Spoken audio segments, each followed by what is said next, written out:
আসসালামু আলাইকুম প্রিয় শিক্ষার্থীরা, এসএসসি ফিজিক্সের গতি চ্যাপ্টারের একটি এমসিকিউ নিয়ে আমরা হাজির।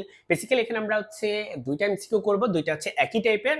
তবে দেখতে পাচ্ছ এগুলো কিন্তু বোর্ড কোয়েশ্চেন, ঠিক আছে? মন্দনের একক কোনটি? আমরা জানি যে ত্বরণের বিপরীত রাশি হচ্ছে মন্দন। বিপরীত বলতে ত্বরণ যদি ঋণাত্মক হয় তখন সেটাকে আমরা বলি মন্দন। ত্বরণ যদি ঋণাত্মক হয় তার মানে যদি সময়ের সাথে সাথে বস্তুর বেগ কমতে থাকে তাহলে আমরা বলি যে এই বেগটাকেই বলে, এই বেগ যে কমতেছে এটাকেই বলে হচ্ছে মন্দন। আর যদি সময়ের সাথে সাথে বেগ বাড়ে তাহলে সেটাকে বলে ত্বরণ। তাহলে এই মন্দনের ক্ষেত্রে তার একক কি হবে? মাই ডিয়ার স্টুডেন্টস, আমরা জানি ত্বরণের যে একক, এই মন্দনের একক একই, দুইটাই সেম। এখন আমরা জানি যে ত্বরণ মানে হচ্ছে del V divided by del T. Del V মানে হচ্ছে এখানে বেগের পার্থক্য। আমরা জানি বেগের একক হচ্ছে metre per second, metre per second, আর সময়ের একক হচ্ছে সেকেন্ড।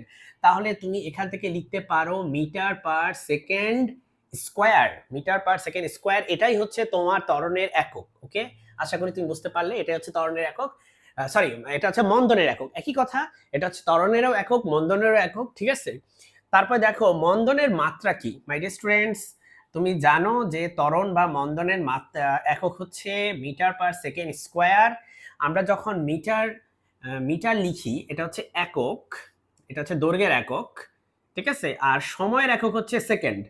আর মাত্রা যখন তুমি লিখবা তখন মিটারকে তুমি লিখবা এল, আর সময়কে লিখবা টি, ক্যাপিটাল টি ক্যাপিটাল এল। তার মানে তুমি এখানে লিখবা মিটারকে এল আর সময়কে লিখবা টি, আর তোমার সময়ের উপর একটা ইনভার্স টু আছে। তার মানে ত্বরণের মাত্রা হবে L into T inverse two. Dear students, আশা করি তুমি বুঝতে পারছো। আসসালামু আলাইকুম।